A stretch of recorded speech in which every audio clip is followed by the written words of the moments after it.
and isa ka bang networker dito sa DXN, nako, wag na wag mong kakalimutan na i-share yung ating video ngayon, no? Pwede mo makita sa, I think, sa right side, by share button dyan. I-share mo na ito, no? Kasi as of the moment, no, umaabot na tayo ng ilang thousand na viewers, no? So, i-share mo ito sa group chat mo, no, sa mga group pages nyo dito sa Facebook, because I'm sure mamaya, okay, mamaya lang, matutuklasan nyo ano ba yung naging struggles, ano ba yung naging technique ng ating guest speaker. Because ladies and gentlemen, yung ating yung ating guest for today, hindi host, kasi ako yung host yun. Okay, yung ating guest for today is again isang nanay, isang OFW, no? Isang networker and isang service center directress. And imagine niyo yun, yung experience na maisi-share niya sa atin ngayon. So, and I think it's about time na tawagin natin yung ating guest speaker, because ladies and gentlemen, yung ating guest speaker is na-meet ko na pala ito noong 2013.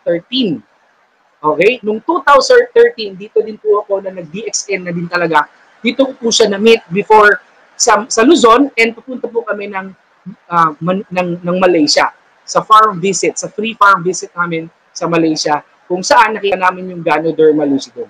And later, no, yung ating area sales coordinator, nung tinawagan niya po ako, and sabi niya po, sir, ito po yung i-guess natin mamaya. Ito yung i-interview mo. Nung nakita ko po yung Facebook niya, sabi ko talaga sa sarili ko, kilala ko yung i-interview ko ngayon. And later, nung nag-usap po kami through Messenger, no, alam niyo, nagulat po ako sa mga experiences niya dito po sa DXN, and not only DXN, no, hindi lang po para sa DXN ito. Also, pwede niyo din ito ma-apply sa kada buhay natin, bawat isa sa atin. Lalong-lalo na pag isa kang nanay, isa kang OFW, isa kang networker, isa kang service center directress. Okay? So without further ado, I think it's about time na tawagin natin yung ating guest for today, because nag-iinit, umuulan ng blessings ngayon, even though marami tayong na-encounter, nakikita sa Facebook, but dito sa DXN Philippines talagang nagbibigay pag-asa, nagbibigay ng hope, di ba, sa ating lahat. So, para po sa mga hindi pa nakapag-share, again, share mo na itong live video natin ngayon para ma-witness nila ang isang opportunity na pwedeng magbago ng buhay nila. So, without further ado, let us all welcome our guest for today, all the way from Dubai, UAE, Benilda Ola. Pasok! Hello, good morning. Ayan! Good morning mga partners. Kumusta? Grabe. Ayan, sobrang partner. Lakas ng tibok ng puso ko. Oo. Partner Benilda, no? Before tayo mag-proceed sa ating chikahan today, yes, maraming nagko-comment ngayon, and hindi lang, alam mo, partner Benilda, no? Yung nagko-comment is hindi lang po dito sa Pilipinas. Iba't ibang lugar. Meron tayong Kuala Lumpur, meron tayong Kuwait, meron ako nakita dyan sa Dubai, no? Ang dami, around the world, nanonood yung mga kapwa Pinoy natin ngayon. So, meron ka bang gustong batiin, gustong pasalamatan, no? So, ito na yung pagkakataon mo. Go ahead.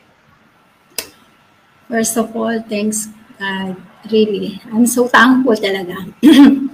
And second, to my mom, Mom, this is it. My dreams come true. A guest sa DXN. And third, to my uplines, from Upline Lourdes, my sponsor, from Upline Lisa, from Upline Lito, from Upline Joe, from Upline Yoli, from Upline Tesfurio. Thank you so much po. Sobrang salamat po. At sa management, sa pagbibigay nyo ng chance, talagang sabi ko nga nung first na mag-usap kami ni Sir Dennis, ito yung nasa bucket list ko, yung makapag-guest. Wow. And later ikakwento ko mamaya kung ano yung, kung bakit. So, ayun, so thank you so much, no? Thank you so much sa ating guest speaker ngayon, no? And ito pala yung isa sa mga bucket list ng ating speaker. So, for sure, yung mga nanonood ko ngayon ng mga distributor, yan din yung isang bucket list nila na maging part ng DXN Philippines. No? And also, hindi lang DXN Philippines, pwede na ngayon sa iba't ibang country, basta masipag ka lang talaga sa DXN. So, then I think yung ating mga guests ngayon, partner Nilda, no? excited na malaman ano ba yung story mo dito sa DXN. So, first question is ganito. Sino ka ba before ka, or ano ka ba before ka nag-DXN? Paano mo na-meet si DXN? Ayan na.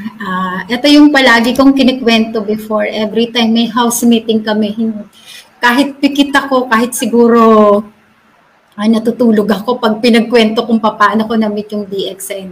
Perfectly may ikwento ko. So, yun, nag-start ako way back 2004. Tanda ako, July 9, nag-member ako ng DXN. But before that, na-invite ako ng sponsor ko or pinsan siya ng asawa ng pinsan ng asawa ko. So, medyo magulo, no? So, that time, ang nanay ko na stroke. In that time, then, my previous experience ako from networking. So, the way pa lang na magpumatok sa bahay namin, yung pinsan ng asawa ko, so, alam ko na networker. Yung the way na sinabi niya na, uy, Dayan, pahiram naman ng ginamit niya pa yung BCD pa noon before. Mayroon kaming meeting sa bahay. Pwedeng mahiram yung DVD mo, sabi niya gano'n. Yung DVD player mo. So, alam ko na may pa-house meeting. So, hindi ako interesado talaga kasi ayoko talaga ng networking that time. Pero nainis talaga ako sa kanya kasi 1 o'clock na, oras na ng pagtulog namin magnanana, yung dalawa kasi yung anak ko pa nun, hindi pa siya dumadating para kunin yung DVD na hiniram niya. So, syempre, ayoko naman kung kailan tulog na yung anak ko, saka ko palang buksan yung pinto at ibigay sa kanya. So, ang ginawa ko, salamat partner. So, inihatid ko sa kanila. Ngayon, pagpasok ko sa pinto pa lang, sinara na yung pinto. Sabi ko, ito na, inis na inis talaga ako kasi alam ko, house meeting yon. So sabi niya, pakilagay na lang doon sa may unahan. Sabi ko, ano ba naman yan? Pinahiram ko na ako pang maglalagay doon. Alam ko, na-trap ako. Pinaupo na ako doon.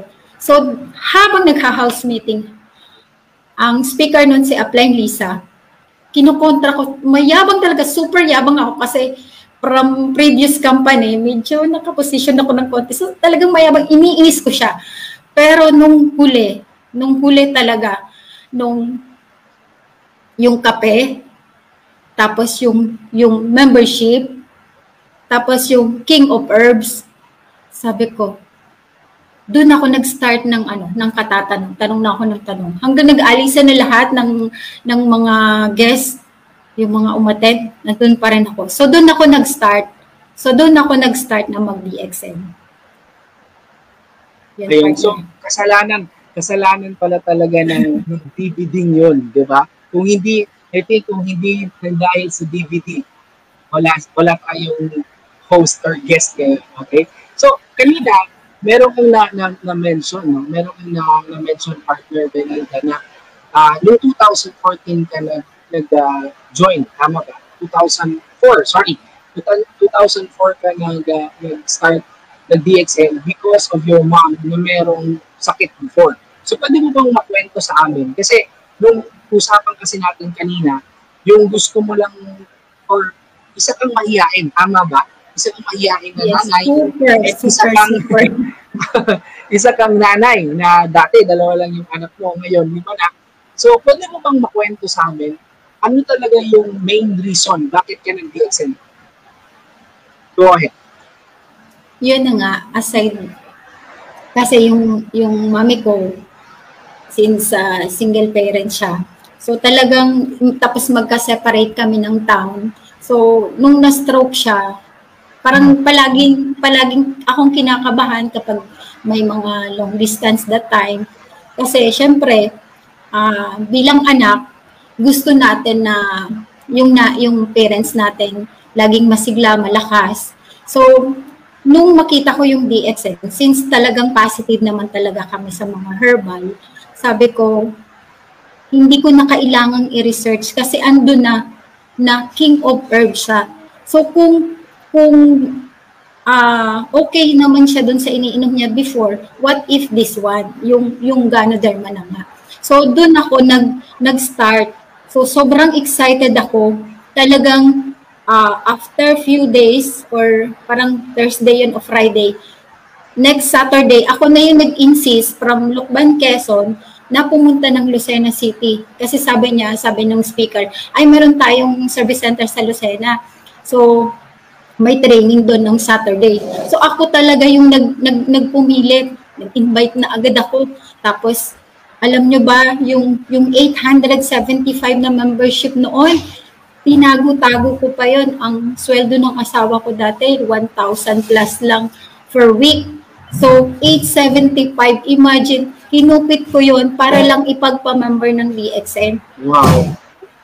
Oo, kaya pagkatapos ng membership, tinago ko muna yung kit. Tapos yung RGGel, tinago ko muna para hindi nyo makita. So, yun yung kwento, no, na hindi ko talaga makakalimutan. No? Sobrang tinatanong niya ako, bakit wala tayong ulam? Sabi ko, buo pa yung pera ko, ikaw na muna yung bumili. Pero ang totoo, magkano na lang yung natira sa akin sa sweldo niya. Kasi pinag-member ko ng DXN. So, yun doon ako nag-start. Kasi talagang nung nakita ko na yung DXN, yung opportunity, hindi ko na talaga siya pinakawalan. Wow. By the way po, para po sa mga nanonood po ngayon, yung ating guest po is nasa Dubai po siya ngayon. So, stay tuned lang po kayo because kung lalo-lalo na kung meron po kayong mga kilala abroad ng mga Pinoy or Pinay na ginagawa po yung DXN, marami talaga po kayong makukuhang lesson ngayon because, painit yung ating usapan ngayon. So, again, don't forget to share this video sa mga friends natin, lalo-lalo na sa mga business partners natin na nag-DXN abroad. So, going back, partner Benilda, ibig sabihin, nag-DXN ka nang dahil kay mama na nag-stroke. Tama? Tama ba? So, yung question ko, kasi ngayon, naging service center directress ka, and kahit na pumunta ka ng abroad, still, ginagawa mo pa rin yung DXN. Ano ba yung nakita mo that time na sabi mo, kasi yung DXN may Ganoderma, may King of Herbs. So, ano yung nakita mo that time na sa tingin mo ay aside from health, aside from pwede siyang makatulong sa katawan naming pamilya, pwede ko pa rin din palang gawin tong negosyo na to. So ano ba yung nakita mo that time? So that time talaga, since plain housewife lang ako, siyempre, ordinaryong waiter lang yung asawa ko. So, gusto ko talagang mabago yung buhay. Ang pinag-pray ko nung palagi, Lord, wag mo pong dagdagan yung 2 kong anak kung hindi namin kayang buhayin. Kasi ang hirap-hirap ng buhay, yung nakikitara lang kami sa side sa in-laws mo, ay yung wala kang, as in, wala talagang makain, walang maisaing, yung iintayin mo pa yung biyanan mo para lang mangutang ng pambili ng bigas, yung nakakaiyak na nakikita mo yung anak mo dadaan yung taho, yung magtataho, tatakpan mo yung tenga kasi wala, piso na lang yung pera mo. So talagang sobrang hirap. So aside na gusto ko talaga, nakita ko kasi that time yung health and wealth na combination. So sabi ko, pag ginawa ko to, 2 things. Sabi ko, aaralin ko talaga kahit ano gagawin ko. So, alam ng mga appliance ko kung ano yung struggle na pinagdaanan ko para unang-una mabago yung personality ko.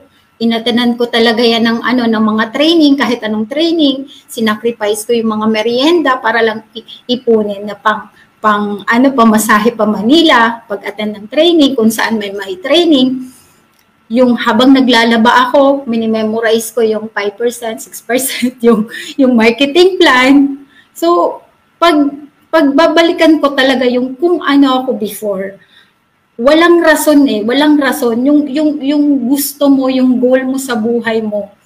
Kasi that time din, yung 2 kong anak ina-asthma. Isa palang rason yun, bakit hindi ako makapagtrabaho. So, hindi ko sila maiwanan kasi pag inasma yung isa, the next day yung isa naman.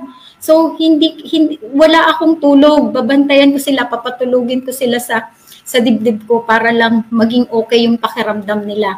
So yun yung mga deepest why ko, bakit ako nag-start ng DXN.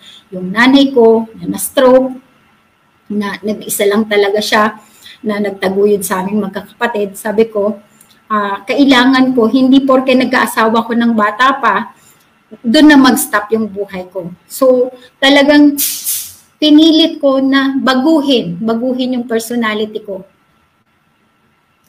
So, and yun na nga, after that, na unti-unti nang umakyat yung position ko, nakita ng mga uplines, yung mga tulong ng mga uplines, nagtulong-tulong kami. So, ayun, sa DXN, unti-unting nabago yung buhay namin. Nakabili kami ng una, yung motor. Pangalawa, nakapagpabahay kami. Nakakuha kami nakapag-ano ako ng sasakyan. Tapos, yun na nga, nung sa retirement ng nanay ko, nakapag-service center kami.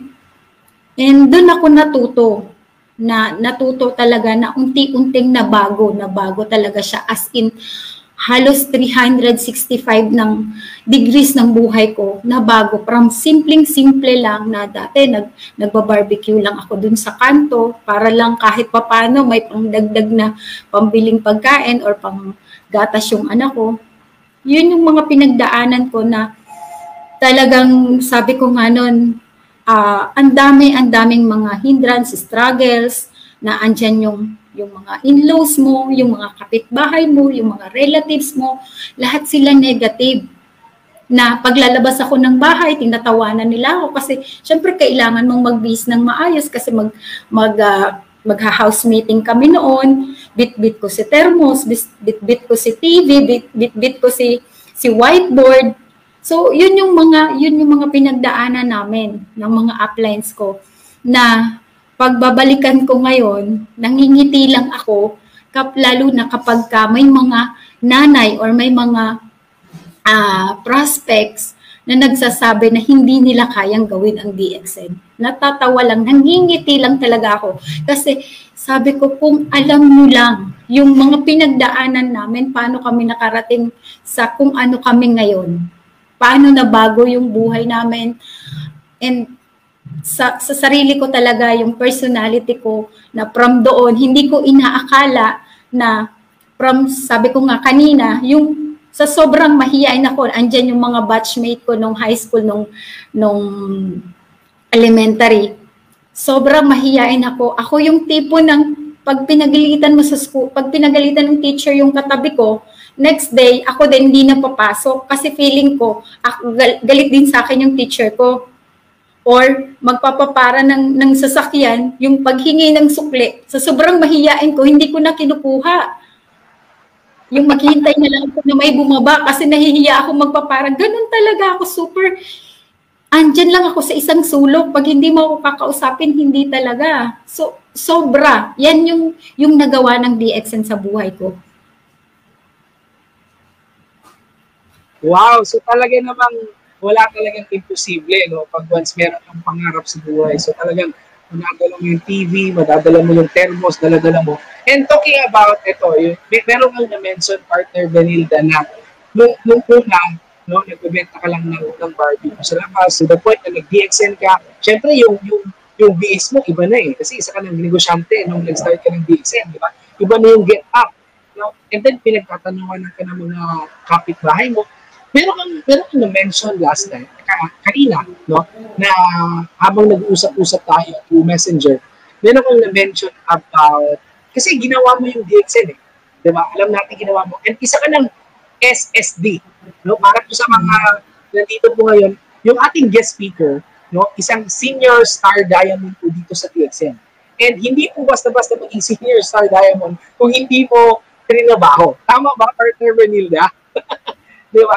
So, meron kang na-mention. Ito talagang bonggang-bongga talaga to para sa akin. Kasi, dumating yung time nung pumunta ka ng abroad.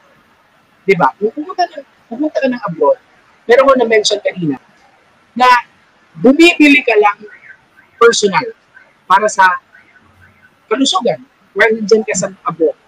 And nagugulat ka. Ito yung maganda eh. Nagugulat ka kasi every month, meron ka na-mention sa akin, nasulat ko. Mas nasulat ko na yung sinabi mo, mas malaki pa yung kinikita mo sa DXN kaysa sa sweldo mo abroad. Pwede mo bang i-share sa amin yun? Paano yun? Sa totoo lang, nahihiya talaga ako sa sarili ko at alam yan ng mga anak ko, alam ng mami ko. Kaya palagi nila akong pinapauwi. Last 2 years ago, talagang pinupush nila akong umuwi. Kasi sa totoo lang, mas masagana yung buhay namin. Totoo lang talaga to. Nung nagdi-DXN ako full-time sa DXN sa Pilipinas. Unlike nung nandito na. Sa lahat ng OFW, sorry to say that, pero hindi po talaga tayo yayaman sa pagiging empleyado. So, yun. At madalas ko rin tinatanong, Lord, bakit ba nag-stay pa ako, nagtatrabaho pa ako dito? So, dun lagi ako bumabalik sa gusto ko kasi I love to speak to everyone. Gusto ko kasing maunawaan yung buhay-buhay nila. Yung pag may nakausap ako, may na-meet ako somewhere, tatanungin ko ano yung mga pinagdadaanan nila. Bakit? Ano yung buhay-buhay nila? So parang yun yung parang naging ko dito, ginagawa ko palagi, na tinatanong ko sila na gusto ko kasi makapag-impart lagi ng motivation, ng encouragement, maintindihan ko sila ano yung mga pinagdadaanan nila. And so thankful talaga ako na nag-start ako sa DXN noon. So kahit anong mangyari, lalo na nito last year na nagka-pandemic, yung matataas ang sweldo, lalo na dito sa UAE, nag-uwian sila. Nag-uwian talaga sila kasi hindi nila kinaya yung lifestyle nila, yung biglang nawala yung income nila. So umuwi sila ng biglaan sa Pinas. So kung may naipon man sila, alam ko, nag-iisip sila ng mga paraan or ng mga negosyo na gagawin nila sa Pilipinas. At ang iba doon, bumabalik na ulit, nag-a-apply na ulit kasi hindi sila naka-prepare. Hindi sila naka-prepare na makapag-start ulit or makuha ulit nila yung income. Which is, ang kagandahan sa pag nag-DXN ka, kahit anong mangyari sa mundo, mayroon kang may na-establish ka na business. Let's say sabihin natin na, hindi ko naman talaga passion yung DXN. Gusto ko lang na may kinikita akong konti or itutuloy ko pa rin tong karir ko. Okay naman yun, wala namang problema doon. Ang maganda lang, kapag may start ka na knowledge sa DXN, stepping stone mo na yun. Kung, let's say, kagaya ko, dati akong full-time sa DXN. Tapos, nung nag-abroad ako, kasi gusto ko nga na mas lumawak pa yung experience ko, yung skills ko. So, ang point ko dun is, kahit nandito ako, kumikita ako ng walang kahit effort. Wala talagang as in effort. Minsan nabubuksan ko lang, nahihiya rin ako sa sarili ko. Bubuksan ko lang yung e-word ko, i-check ko lang yung PB, yung GPB. Tapos magme-maintain lang ako. Itatawag ko lang or i-message ko lang dito sa office. Partner, paki-maintain ako. Wala akong nilabas na pera. Partner, paki-maintain ako. Sabi niya, okay. Pick upin mo na lang yung products mo dito pagdating ng check mo. I-deduct ko na lang. Diba? Saan? Kahit 1 dirham, kahit piso, wala akong nilabas. Pero continuous yun, monthly. Kasi may trinabaho na kami before. Hindi ko sinabing after nun magtamaran, maging tamad na tayo. Pero ang gusto ko lang makita na sa mga OFW, pag nawala yung ating basic na income, yung trabaho natin, wala na. Sabi ko nga, mas malaki yung income ko nung nagka-pandemic. Kasi proud ako sa sarili ko, kahit papaano, flexible ako. Sila nawalan sila ng trabaho. Ako, 2-3 yung trabaho ko, plus may DXN pa ako. So, mas marami akong, mas may kinikita ako ngayon kaysa nung bago mag-pandemic. Yun yung gusto ko lang na impart sa mga OFW at please, dun sa mga nanay, huwag naman kayong mag-stop. Nandyan na lang. Hindi ko sinabi na maging plain housewife kayo kung pwede naman siyang pagsabayin. Promise, pwede siyang isabay. Kasi nagagawa nga nating mag-Facebook. Nagagawa nga nating makipag-chat sa Messenger. So, napakarami ng way. Lagi natin lang i-upgrade. Ang katwiran kasi nung mga age namin pataas, wala na akong alam sa mga ganyang mga technology. Hindi po. Napaka-basic lang. Basic lang yung gagawin natin. I-adjust lang natin yung sarili natin. Huwag tayong matakot na matuto. Kasi natuto nga tayong mag-Facebook. So, yung mga simple na way, kailangan, di ba, nag-spend tayo ng sa wifi para sa anak natin. Makisabay na tayo. Gamitin na rin natin siya na pagkakakitaan. Huwag natin ubusin yung oras natin. Kasi, bilang tao, ako talaga, sabi ko, at least, yung pangarap ko, yung career ko, yung na-improve ako na ang laki ng utang ko sa DXN. Kasi bakit? Siguro kung hindi ako nag-DXN, ganun lang din yung tingin ko sa sarili ko. So palagi lang din siguro akong nag-i-emote sa social media na ito lang yung asawa ko, yung ganyan. So, baguhin natin yun. So, matuto tayo bilang mga nanay.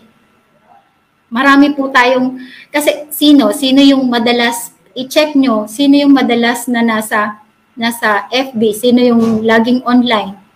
Di ba, mga nanay tsaka mga bata. So, dyan tayo mag-focus. Wag nating aksayain yung mga oras. Ako, promise, since nang mag-start ako ng DXN, kinalimutan kong manood ng teleserye. Yan ang nawala sa akin. Kasi sayang yung oras. Sayang yung oras. Sila kumikita. Anong madalas sabihin ni Upline? Iiyak-iyak ka dyan. Sila kumikita, yung artista kumikita. Ikaw, tuyo yung ulam mo. Diba? So, reality talk lang. Na wag nating hadlangan yung kakayanan natin. Sabi ko nga, ina-applyan ko nga kahit junior accounts, hindi naman ako nag-graduate ng accountant. Pero true dun sa anong tag dito, yung masyado akong malakas ang loob na pag-aralan yung mga bagay-bagay. Inaral ko din na magawa ng website. So, marami tayong magagawa. Yung mga free time natin, wag natin siyang aksayain yung oras. So, yun lang. Napaka-simple lang ng DXN. Hindi mo na kailangan na andyan na ang YouTube. Pwede ka dyan mag-training. Lahat ng mga training binigay namin, sinusubo na namin, in-upload na namin. Hindi nyo na kailangang mamasahe, hindi nyo na kailangang magsulat-sulat, magawa ng clear book. Kompleto na pa. Yung mga testimony, dati nag-aagawan pa kami pagpapa-copy ng DVD. Ngayon, andyan na, free na. Correct. Hindi ko alam kung ano pa yung magiging reason. Alam mo, partner Bailda, no, ang dami mong mga senior sa amin na real talk na talagang yung mga nakasubaybay ngayon. Totoo yun eh. Totoo yung mga sinabi mo lahat. No? Number one, yung sabi mo yung plan B. But, ayun, gusto ko i-proceed yung ating next question kasi meron pa ako mga susunod na tanong. And for sure, yung mga nanonood ngayon, na-excite ko. Ayan, gusto ko munang basahin. No? Before tayo mag-proceed, ayan, coming from Karen Gadano Tabayan. Sabi niya pa, saludo ako sa mga nanay na madiskarte. Shout out sa lahat ng mga nanay na nagdi-DXN. Amazing ka, Ma'am Benilda. Ayan, si Mami Karen, di ba? So, ito partner, no, para po sa mga partners natin na nanonood po ngayon, na live po ngayon dito sa DXP Philippines, hindi po alam ng iba. Okay? Hindi po alam ng iba na itong guest natin ngayon, nagkaroon or nag-positive po ito sa COVID-19. Okay? Nag-positive po siya ng COVID-19. And alam niyo po, nung nag-positive po siya sa COVID-19, alam niyo, ang dami ko pong na-discover na nangyari sa kanya. And isa daw po yun sa mga rason bakit siya ngayon hot and burning dito sa DXN. And for sure, yung ating guest speaker talagang mapopromote na naman ito, no? Because of ano yung nangyari sa kanya. Now, partner Benilda, pwede mo ba ikwento sa amin ano yung nangyari sa iyo dyan sa Dubai, no? Nung nagka-COVID-19 ka? And paano ka ngayon mas na-in love sa DXN? Go ahead. Yun po, exactly 1 year kasi May yun. March nag-lockdown dito. April, May, sa flat namin or sa apartment namin, nag-start doon sa landlady namin. The day before na lumabas ang result, ang PCR niya, magkausap kami or same day. Kasi hapon yun, gabi lumabas yung result. Matagal kaming magkausap. Halos 1 hour, nagkukwentuhan kami ng buhay-buhay kasi kinikwentuhan ko siya ng DXN that time. Kasi may rayuma siya, may mataas ang uric niya, ang dami niyang nararamdaman. So, sinishare ko yung nag-start ako sa kape, sa Carolina. So, nung nagpatawag ng meeting, na lahat kami, may group chat kami, sabihin doon, yun nga, lumabas na positive yung landlady namin. Pagkatapos nung usapan namin na yun, lahat kami tahimik pumasok sa mga room namin. Ako nag-start na sumakit ang ulo ko na halos sasabog na siya, hindi ko maintindihan kasi sabi ko, my God, siya ay positive. Kausap ko lang siya kanina lang tanghali. So, ibig sabihin positive na ako. Ganon ka tayo last year. Ganon ka sobra ang takot natin sa COVID. At least ngayon hindi na ganun, kumbaga pag narinig natin na may positive, hindi ganun nakakatakot. Pero last year, sobrang doon nag-start yung hindi ko maintindihan kung yung virus ba talaga or yung mindset ko ang nakapagpa-trigger nung pagsakit ng ulo. Start talaga siya sa pagsakit ng ulo na hindi ko maintindihan kung anong gagawin ko. Na feeling ko, ginaganon ko talaga siya. Sabi ko, talagang, sabi ko lahat na lang ng dasal ko na. Tapos maya-maya lang, mga 30 minutes siguro, nilagnat na ako, nag-chill na ako. Tapos, ayan, nararamdaman ko na rin, inuubo na rin ako, nagkati-kati na din ang lalamunan ko. So, magdamag yun na hindi ko, wala akong tulog. Talagang sabi ko, Lord, kung kukunin mo naman ako ngayon, sabi ko, sana lang may magawa pa ako. Sabi ko, hindi pa ako ready. Bigyan mo naman ako ng isang life pa. Sabi ko, bigyan mo pa ako ng isang chance na mabuhay. Sabi ko, promise. Talagang ganun pala yung feelings ng mamamatay ka na daig mo pa yung sinabihan ng may cancer, at least yun may taning. Pero yung COVID, parang any moment, mamamatay ka na.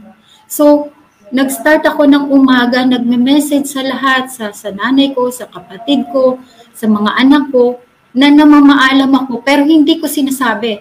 Napapansin nila, ang hirap, ang sakit-sakit yung pag nag-message sa yung pamilya mo ng kumusta ka, tapos hindi mo masabi na mamamatay ka na any moment. Sabi ko, alam mo yung humihingi na ako ng sorry, ng patawa dun sa mga kung sino mang sumama ang loob sa akin. Kasi talagang feeling ko, wala na, mamamatay na talaga ako. Yun yung pakiramdam ko nung time na yun.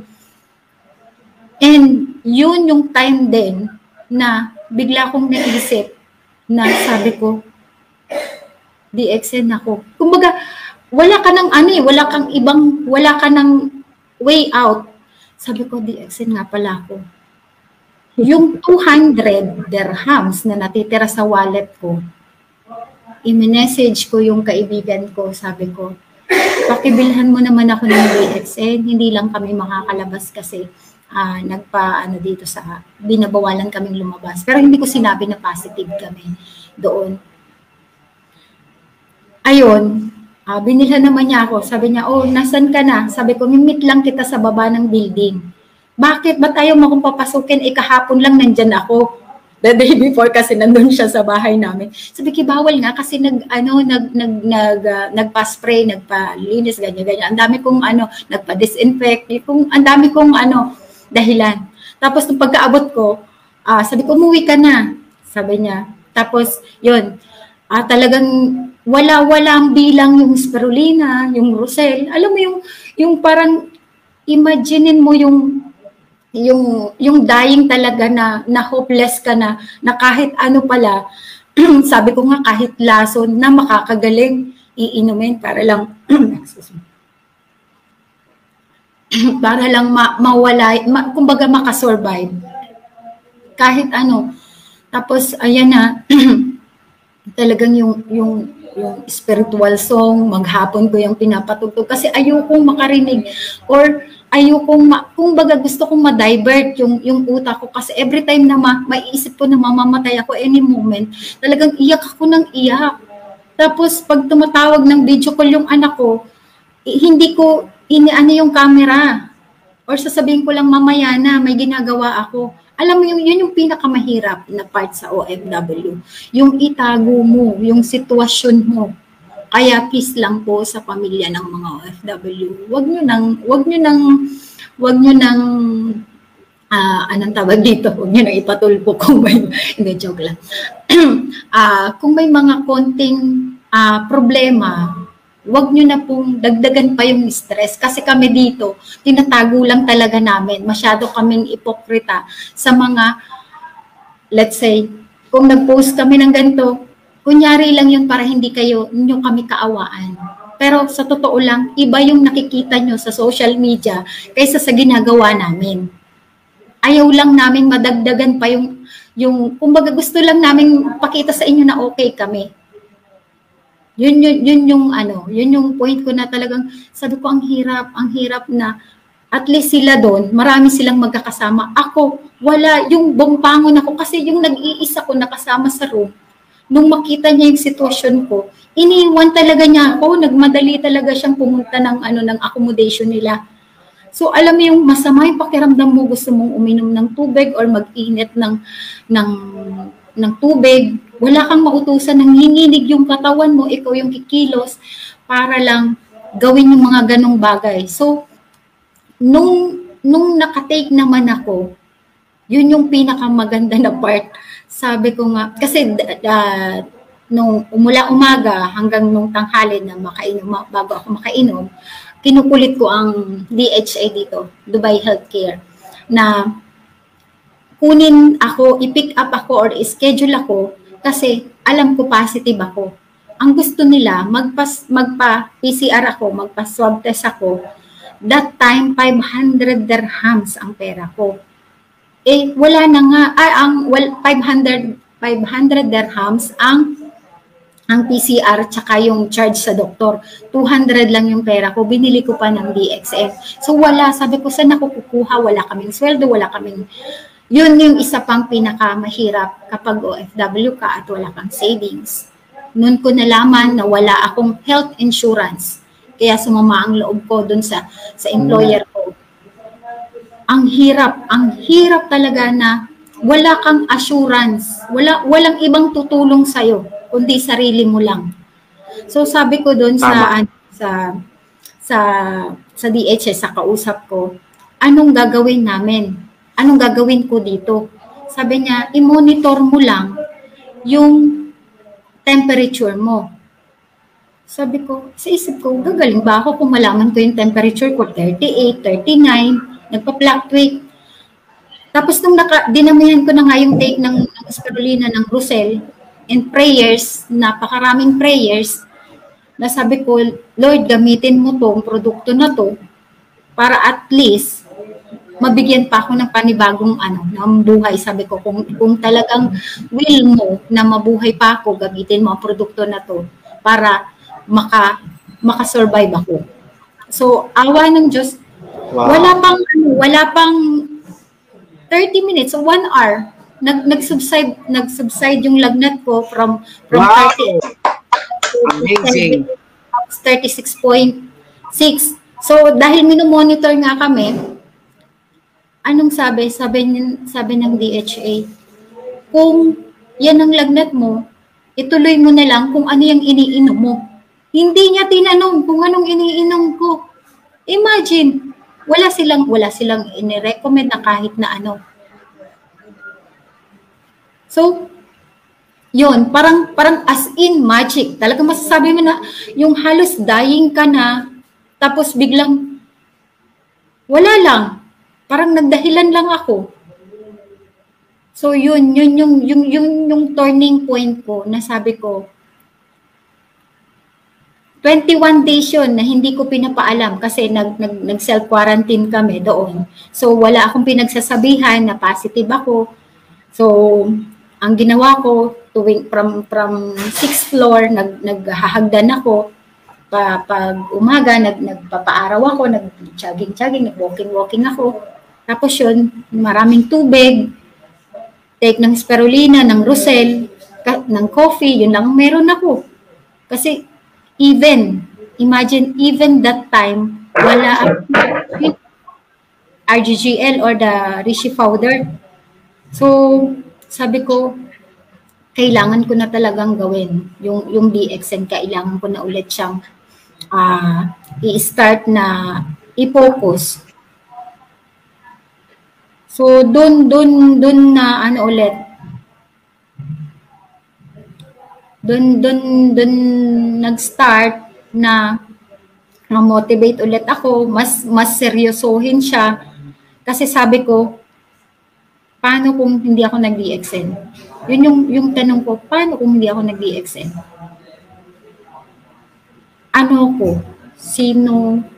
Si Benilda Ola? Ano ba yung buhay ko kung hindi ako nag-DXN? So, para sa lahat ng OFW, sa mga nanay, sa mga tao na palagi na lang dinadahilan na ano yung laging sinasabi, lahat naman tayo mamamatay, una-una lang yan. Mas mahirap naman po na magkasakit na dying ka na. Nakikita ko kasi yung mga may sakit, tapos walang pera, tapos yung mga anak nila nag-aano sa pag-aalaga. Parang nakita ko yung hirap ng may sakit. So, naisip ko lang na mag-invest sa sarili ko. Ngayon, mas sabi ko, ano pa yung hindi ko magagawa? Libre na yung produkto ko, which is napagtrabahuan na namin dati. Yun lang maging libre sa'yo yung produkto, napakalaking bagay na. Correct. Kasi ako 45 years, pero yung mga kaedad ko dito, kasi nakikita ko sila, sabi ko nga, mahilig akong kausapin yung mga iba't ibang klase ng tao. Nakikita ko yung health status nila at health status ko, nakukompare ko. So, ang laki ng difference kapag ka fully gear ka ng food supplement. Although isang factor lang yan, kaya natutuwa ako kay Dr. Lim kasi may Sonia na tayo. So, yung mind mo, yung stress mo, lahat ng mga nangyayari sa atin sa araw-araw, yung family natin, lahat naman yan mag-DXN at hindi ka mag-struggle ka pa din, dadaan ka pa rin sa mga problema. Tama?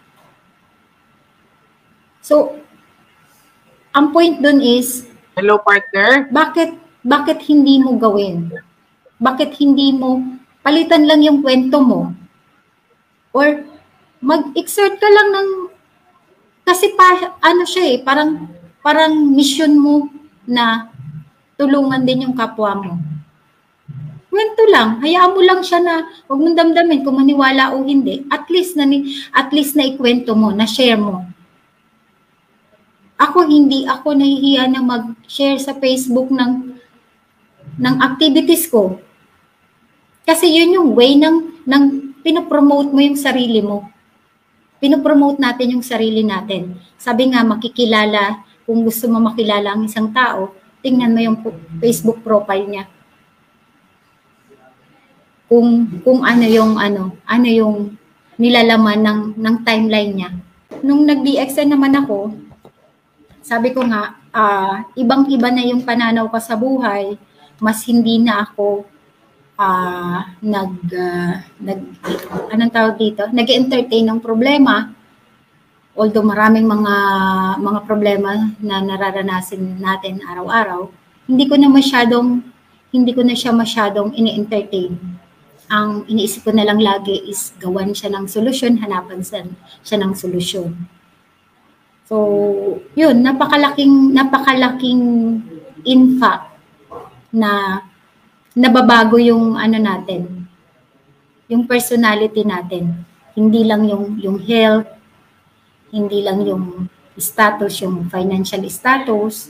So napaka ganda na nababalanse natin yung buhay. Although hindi siya perfectly na masasabi natin na perfect yung buhay, wala namang perfect na buhay siguro, no? Pero nakikita mo na hindi ka, lamang ka kung nagdi-DXN ka, lamang ka dun sa iba. Ang perception nila, ang kanilang, the way na sila nagbibigay ng mga, yung ginagawa nila everyday, kakaiba. Which is, sa DXN, lahat yan tinuturo. Lahat ginaguide ka eh. So, nababago yung personality mo, yung perception mo sa buhay. And last thing is, yung career, yung development mo, yung personal development mo, nabibigyan ng chance. Kasi dito, sabi ko nga, from simpleng-simple na akala ko hindi ko to mararating. Hindi ko mararating. From service center director, yung mga nangyari doon, mas naging eager ako na matuto. Hindi ako naging negative sa mga failures noon, kung ano man yung mga nangyari. Hello? Yes, sir. Yes, sir. Ayan, alam mo partner, nag-agree ako sa iyo, no, yung mga sinabi mo. Kasi talking about sa iyo na nga, sabi mo yung COVID, it's all about, 'di ba, the mindset. Pero alam mo, naku-curious kasi ako, nandiyan ka ngayon sa Dubai, no? Ano ba yung style mo? Ano ba yung pwede mong advice? Or ano ba yung style mo ngayon as a OFW na ginagawa yung DXN dyan sa Dubai? Simple lang, ang recruitment, yun nga yung sinasabi lagi, pinag-usapan namin ni Apply, na dapat i-upgrade natin. I-upgrade natin sa ano ba yung environment at ano na ba yung ng mga tao. So, since dito, kasi talagang ang laki ng adjustment ko nung dumating ako. Kaya isang factor yun na hindi ko talaga agad nagawa ng maayos. Kasi that time dito, wala dito na mga service leader. Pala yun. Hindi dito allow yun. So tayo dyan sa Pinas, bibili tayo ng bulk order, dadalhin natin sa lugar natin at yun ang i-distribute natin sa grupo natin. Dito, dyan, hindi. Pwede kang bumili ng marami, pero kailangan mo yung puntos nila ay direkta na pumapasok doon sa kanila, sa office. So ito partner Benilda, no? Alam ko kasi maraming nanonood sa atin ngayon ng mga OFW din na ginagawa yung DXN around the world, or meron silang mga business partners na nasa abroad. Partner, ano yung mabibigay mo na tip, no? Or yung advice sa mga kapareho mo na OFW ngayon na nandito tayo ngayon sa sitwasyon na mayroong crisis na itong COVID-19. Ano yung ma-advise mo sa kanila while nandyan sila sa abroad, nagtatrabaho? Yun, sa mga OFW, please lang, mag-focus tayo dun, unang-una sa health. Unahin natin yung health natin. Nalulungkot talaga ako kapag may nakikita ko sa mga Facebook na mga yung inuwi na patay na. So, unahin natin yung sarili natin. Alam ko, ang lahat ng thinking ng mga, mostly na thinking is networking, recruit. Lumang ano na yon, old school na yon. Ngayon, gamitin natin muna yung produkto. Hindi ko sinabi na yung ibang produkto ay pangit.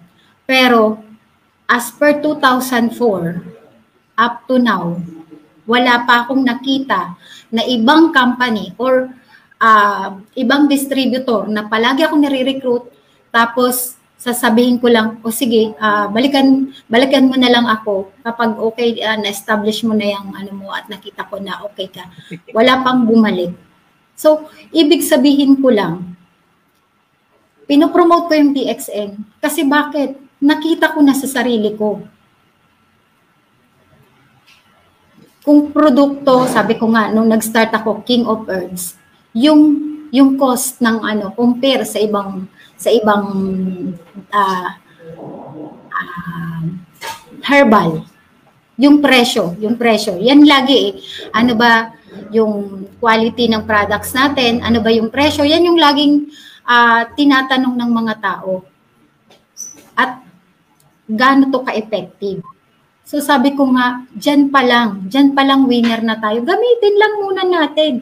Kasi yung sinasabi nating network, automatic yan. Automatic na kapag gumagamit ka, kahit pigilan mo yung sarili mo na mag-recruit, yung salitang recruit, hindi eh. Magkukwento ka. Which is yun ay another term ng recruitment. Pag nagkwento ka ng experience mo, kagaya nung na-COVID ako, nakwento, na ano ko lang dun sa kaibigan ko.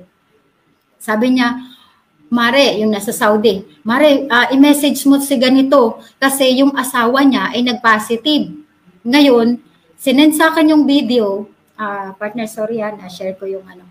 Alam, grabe, ito po yung isa, from that COVID, na ano yung pagkatao ko, nung at least, through dun sa kwento ko, ay nakasurvive siya. Ano siya, yun yung pinagamit namin ng produkto din. Na yung kasama niya sa room, same room, na magkakasama silang na positive. Nakita ko yung video, namatay talaga yun. Siya, talagang yun lang yung tinake niya. Andyan siya sa Pinas ngayon at babalik na naman daw ulit. Wow, amazing talaga yung simple lang, gamitin lang natin yung mga OFW, gamitin natin. Huwag nating tipirin yung sarili natin. Yung sinasabi nyo na mahal, hindi siya mahal. Mas mahal yung buhay natin.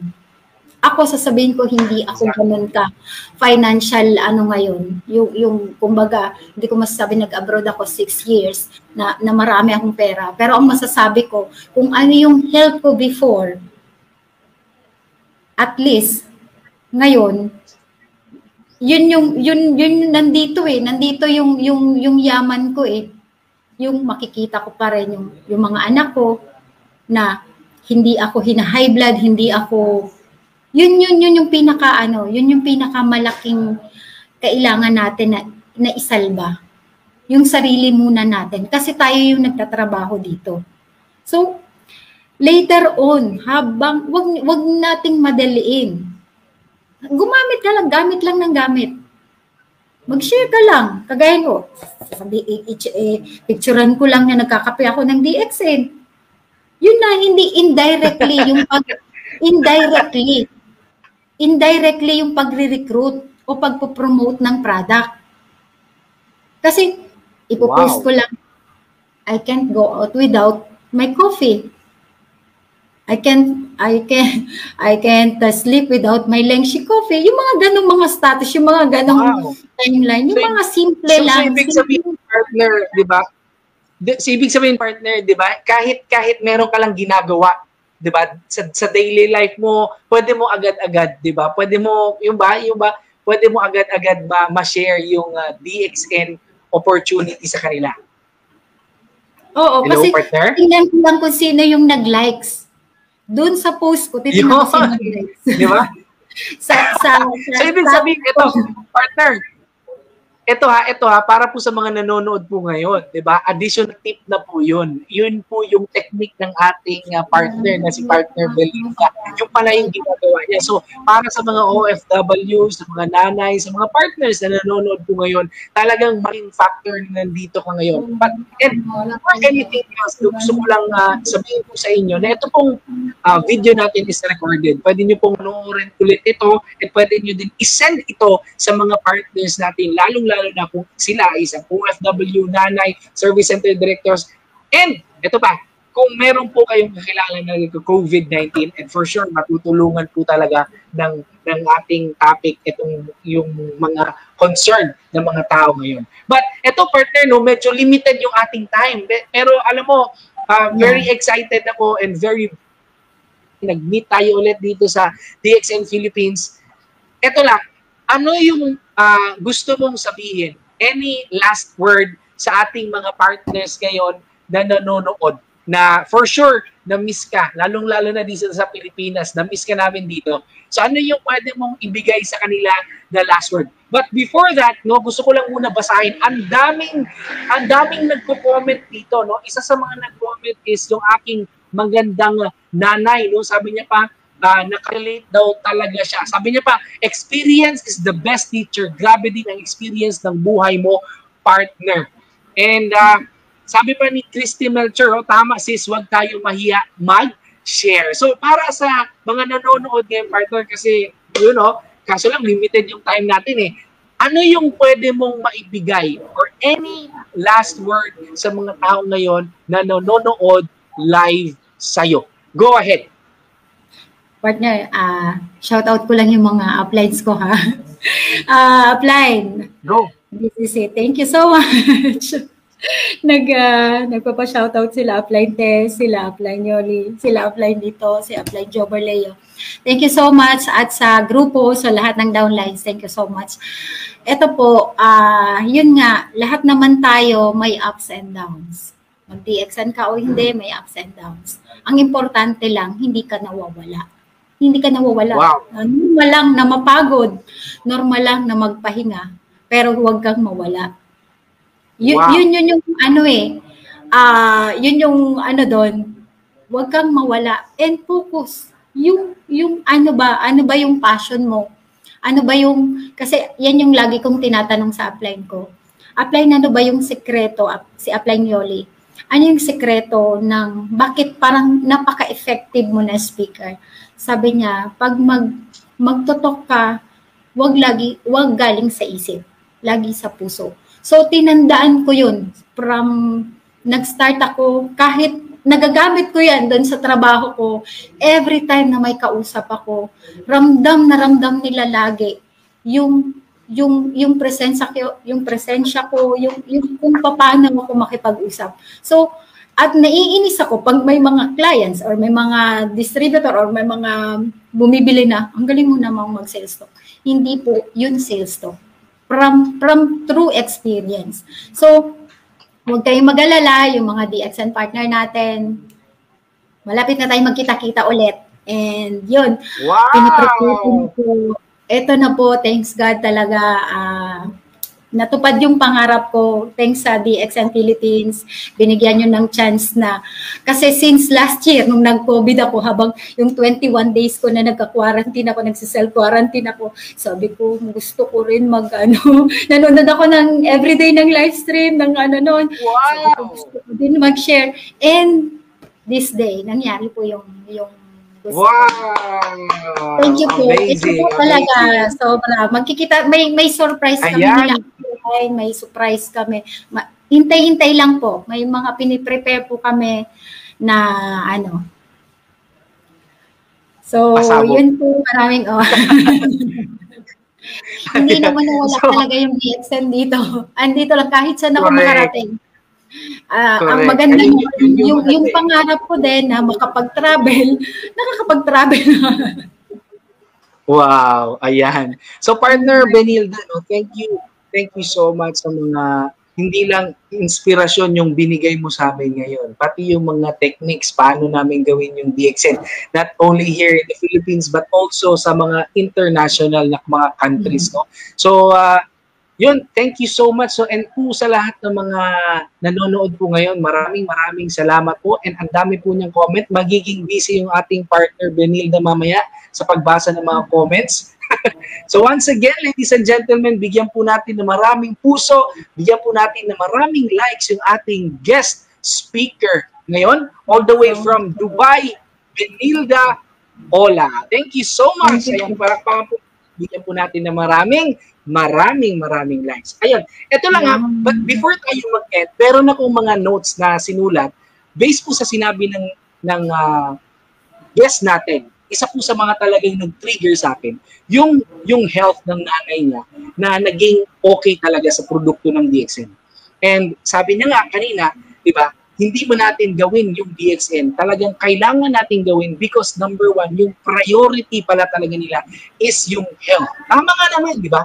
Aanoyin natin yung pera natin in the future abroad. Ano yung gagawin natin? Yung pera natin na pinaghirapan kung hindi tayo healthy. At number three, yung sinabi niya po na plan B. Ladies and gentlemen, this is the right time na to do DXN. Hindi po bukas. Hindi po sa makalawa. Because ladies and gentlemen, based na po sa speaker, based na po sa guest natin kanina, alam niyo po, yung bonus na, yung tinanim niya noon, yung tinanim niya, nung nag-abroad siya, talagang dire-diretso pa rin yung kanyang kita dito sa DXN. And based po sa kanya, mas malaki yung kinikita niya sa DXN kaysa sa abroad. So para po sa mga OFW na nandyan po ngayon, kung nakaya ng ating partner Benilda Ola, kaya yun din yan. Yes. So again, this is Aldrijan Tromata Atilano, your host for today. And again, partner Benilda, thank you so much sa'yo. Thank you DXN Philippines.